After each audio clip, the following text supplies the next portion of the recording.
예레미야 12강 말씀을 시작하겠습니다. 제목은 소돔의 죄악보다 무겁도다 이고 본문은 예레미야애가 4장 1절부터 10절 말씀입니다. 이제 남은 4번의 강좌를 통해서 4장과 5장을 살펴보려고 합니다. 예레미야는 오늘 본문에서 완전히 회파된 예루살렘 성전과 남은 자들의 참혹한 현실을 바라보면서 탄식하고 있습니다. 하나님의 영광이 떠난 이스라엘의 참상을 보면서 우리가 깨달아야 할 것은 과연 무엇일까요? 첫 번째는 하나님의 영광이 떠나면 은혜의 생명줄도 끊겨버린다는 사실입니다. 1절부터 5절 말씀인데요. 함께 읽겠습니다. 슬프다. 어찌 그리 금이 빛을 잃고 순금이 변질하였으며 성소의 돌들이 거리 어기마다 쏟아졌는고 순금에 비할 만큼 보배로운 시온의 아들들이 어찌 그리 토기장이가 만든 질 항아리같이 여김이 되었는고 들깨들도 젖을 주어 그들의 새끼를 먹이나 딸 내 백성은 잔인하여 마치 광야의 타조 같도다. 젖먹이가 목말라서 혀가 입 천장에 붙으며 어린아이들이 떡을 구하나 떼어줄 사람이 없도다. 맛있는 음식을 먹던 자들이 외롭게 거리에 있으며 이전에는 붉은 옷을 입고 자라난 자들이 이제는 거름더미를 안았도다. 금덩어리, 복덩어리 같은 이스라엘이 이제 질그릇같이 쓸모없는 존재, 쓸모없는 백성으로 변질되어 버렸습니다. 부모들은 본능적인 모성애가 없는 광야의 타조처럼 잔인하게 병들어 버렸습니다. 그로 인해서 이스라엘의 다음 세대들이 전혀 돌봄을 얻지 못했습니다. 젖먹이들과 어린아이들이 굶어 죽어 나갔고 백성의 영광도 이제는 한때의 추억이 되고 말았습니다. 어떻게 이런 일이 벌어진 것입니까? 1절 말씀을 보면 성소의 돌들이 거리 어기마다 쏟아졌다 이런 표현이 나옵니다. 이는 예루살렘 성전의 처참한 파괴를 보여주는 말씀인데요. 이를 통해서 우리는 하나님의 임재가 더 이상 이스라엘과 함께하지 않는다는 것을 알 수 있습니다. 결국 하나님이 이스라엘을 떠나시니까 이스라엘을 붙들고 있는 그 생명줄마저 끊어져 버린 것입니다. 저는 최근에 간사들과 나눔을 하면서 우리 순수 ESF의 채플이 예전보다 많이 약해졌다는 나눔을 한 적이 있습니다. 과거에는 채플을 하면은 눈물도 있고 은혜도 있고 감동도 있고 또 영적인 긴장감도 있었는데 또 기대감도 있고 그랬는데 이제는 그런 것들이 없는 것은 아니지만 예전보다 좀 약해진 것 같다 라는 나눔을 했습니다. 그래서 더 기도하자고 권면했던 기억이 납니다. 우리가 드리는 예배가 형식적이고 또 생명력이 없고 메마르게 느껴지는 이유가 뭘까요? 하나님으로부터 흘러오는 생명줄에 문제가 있기 때문입니다. 죄로 인해서 그 생명줄이 어딘가는 막혀있기 때문입니다. 저와 여러분들에게 영적 기근과 허기가 느껴집니까? 혹은 저와 여러분들이 속한 공동체에 메마름이 느껴집니까? 우리는 그것을 절대로 그냥 간과해 넘겨서는 안 됩니다. 하나님의 임재가, 하나님의 영광이 나에게서 혹은 우리 공동체에서 멀어졌다는 반증이기 때문입니다. 그렇기 때문에 우리는 그것을 깨달았다면 당장에 엎드려서 회개하고 다시 은혜를 구해야 합니다. 그렇지 않고 그것을 방치하게 되면 더 메말라지고 더 허기지게 되는 것입니다. 말씀의 젖이 풍성하지 못합니까? 혹은 은혜가 부족합니까? 생명력이 부족합니까? 당장에 엎드려 회개하시고 은혜의 생명줄을 다시 이어달라고 하나님께 매달리시는 그런 은혜가 저와 여러분 가운데 있기를 소망합니다. 하나님의 영광이 떠난 이스라엘의 참상을 보면서 우리가 깨달아야 할 것은 과연 무엇일까요? 두 번째는 하나님의 영광이 떠난 이유는 소돔보다 무거운 죄악 때문이라는 것입니다. 6절부터 8절까지 말씀을 함께 읽겠습니다. 전에 소돔이 사람의 손을 대지 아니하였는데도 순식간에 무너지더니 이제는 딸 내 백성의 죄가 소돔의 죄악보다 무겁도다.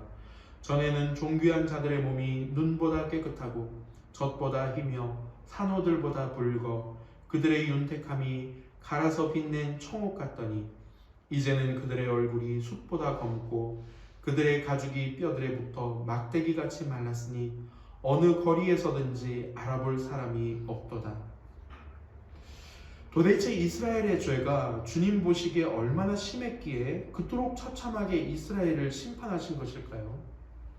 한마디로 말하자면 이스라엘의 죄는 하나님의 심판의 임계점을 넘겨버린 그런 죄였습니다. 무슨 말입니까? 우리가 사람 사이의 관계를 맺을 때 선을 넘지 말아야 한다는 말을 간혹 사용합니다. 마찬가지로 하나님과 그분의 백성들 사이에서도 넘지 말아야 할 선이 있습니다. 그런데 이스라엘 백성들은 그 선을 결국 넘어버린 것입니다. 예레미야는 그것을 6절 말씀에서 소돔의 죄악보다 무거운 죄를 범했다라고 이렇게 표현하고 있습니다. 제가 저 자신에 대해서 위기라고 느꼈던 때가 언제였냐면 이런 생각이 들면서부터입니다. 과연 나는 하나님 나라에 쓸모가 있는 자일까? 과연 우리 공동체는 하나님 나라에 어떤 기여를 하고 있을까? 이런 생각이 들기 시작하면서부터 사실 위기감이 더 생기기 시작했습니다. 이런 생각을 하고 있다는 것 자체가 이미 나와 내가 속한 공동체가 만일은 소금처럼 변질되어 버린 반증이라고 생각했기 때문입니다. 도대체 왜 이렇게 되었을까? 왜 나는 이처럼 쓸모없고 무기력한 사역자가 되어 버렸을까? 결국은 죄 때문이었습니다. 그런데 문제는 그 죄가 하나님과 나와의 관계에서 선을 넘어버린 죄였다는 것입니다. 하나님께서 제 양심에 계속해서 외쳐대는 임계점이 있었습니다. 이 선만은 넘지 말아라. 이 선만은 넘지 말아라. 그런데 저는 그 임계점을 넘겨버린 것입니다. 그래서 하나님께서 징계의 심판을 저에게 내리셨다고 믿습니다. 그래서 결국엔 항복하고 다시 십자가 앞에 엎드리게 된 것이죠. 그래서 다시 복음으로 돌아갔고 그래서 다시 처음으로 돌아갈 수밖에 없었습니다. 하나님의 징계가 그만큼 극심한 고통으로 저에게 다가왔기 때문입니다. 사랑하는 순수가족 여러분, 임계점을 넘기지 마십시오. 여러분들의 양심에 외쳐 부르는 주님의 음성에 귀 기울이시고 그 음성을 한번 헤아려 보십시오. 이미 선을 넘으셨습니까? 이미 그 선을 넘으셨더라도 주님과 피로 세운 언약을 기대고 주님의 보좌 앞으로 담대하게 나아가서 슬퍼하십시오. 우십시오. 그리고 통회하며 자복하십시오. 그리고 내 죄가 소돔보다 더 무겁고 더러웠다고 고백하시기를 바랍니다. 왜냐하면 그 길밖에는 다른 길은 없기 때문입니다. 하나님의 영광이 떠난 이스라엘의 참상을 보면서 우리가 깨달아야 할 것은 과연 무엇일까요? 마지막 세 번째는 하나님의 영광이 떠나는 것만큼 두려운 일은 없다는 것입니다. 9절과 10절 말씀을 다 함께 읽겠습니다. 칼에 죽은 자들이 줄여 죽은 자들보다 나음은 토지 소산이 끊어지므로 그들은 찔림받은 자들처럼 점점 쇠약하여 가미로다. 딸 내 백성이 멸망할 때에 자비로운 부녀들이 자기들의 손으로 자기들의 자녀들을 삶아 먹었도다. 예레미야는 예루살렘이 회파된 뒤에 그곳에 남은 자들이 얼마나 비참한 처지에 놓이게 되었는지를 말하고 있습니다. 예레미야는 이 남은 자들이 차라리 심판 때에 칼에 죽는 편이 더 나았다고 말할 정도였습니다. 왜냐하면 그들이 처참하게 굶어 죽어가고 있는 모습을 차마 볼 수가 없었기 때문입니다.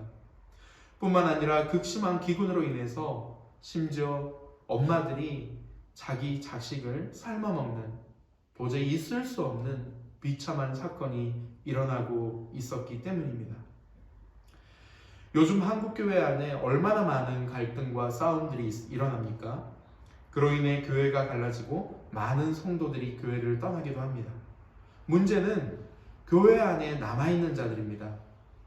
교회를 떠날 수도 없고 그렇다고 교회 안에 남아있는 것이 한 주 한 주가 고통인 자들이 있습니다. 한마디로 그 이유를 단정할 수는 없겠지만 결국 하나님의 임재와 영광이 그 많은 교회들로부터 떠나서 그런 것은 아닐까. 저와 여러분들은 어떻습니까?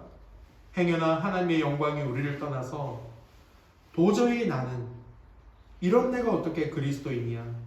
나는 그리스도인이 아니야. 차라리 불신의 때로 돌아갈래. 하며 탄식하고 계시지는 않습니까? 저와 여러분들이 속한 공동체는 어떻습니까? 우리 순수 ESF는 어떻습니까? 이 세상에서도 볼 수 없는 비참함들이 우리의 가정과 교회와 또 공동체 안에서 일어나고 있는 것은 아닙니까? 이 나라와 이 민족은 어떻습니까? 매일 언론에서 보도되는 비상식적인 말도 안 되는 사건들이 혹시 하나님의 영광이 이 나라에서 멀어졌기 때문에 일어나고 있는 것은 아닐까요? 주님이 저와 여러분들에게서 촛대를 옮기시기 전에 우리는 철저하게 회개하고 주님께로 돌아가야 합니다. 주님이 순수 ESF에서 임재를 거두시기 전에 우리 주님이 저와 여러분들의 교회에서 영광을 가져가시기 전에 철저하게 엎드려 회개하실 수 있기를 바랍니다. 이 길밖에 없기 때문입니다. 하나님의 영광이 떠나는 것만큼 두려운 것이 없습니다. 하나님의 영광은 저와 여러분을 절대로 떠나서는 안 됩니다. 하나님의 영광이 떠난 이스라엘의 참상을 보면서 우리는 하나님의 영광이 떠날 때 은혜의 생명줄도 끊겨버린다는 것을 살펴보았습니다. 하나님의 영광이 떠나는 것은 소돔보다 무거운 죄 때문임을 또 알게 되었습니다. 하나님의 영광이 떠나는 것만큼 두려운 것은 없다는 것도 알게 되었습니다. 그렇다면 저와 여러분들의 죄의 무게는 과연 어느 정도입니까? 혹시 소돔의 죄악보다 무거운 것은 아닙니까? 그렇게 느끼신다면 지금 그 자리에서 바로 엎드려서 회개하십시오. 아직 임계점을 넘은 것이 아니라면 절대로 그 선을 넘지 마시기 바랍니다.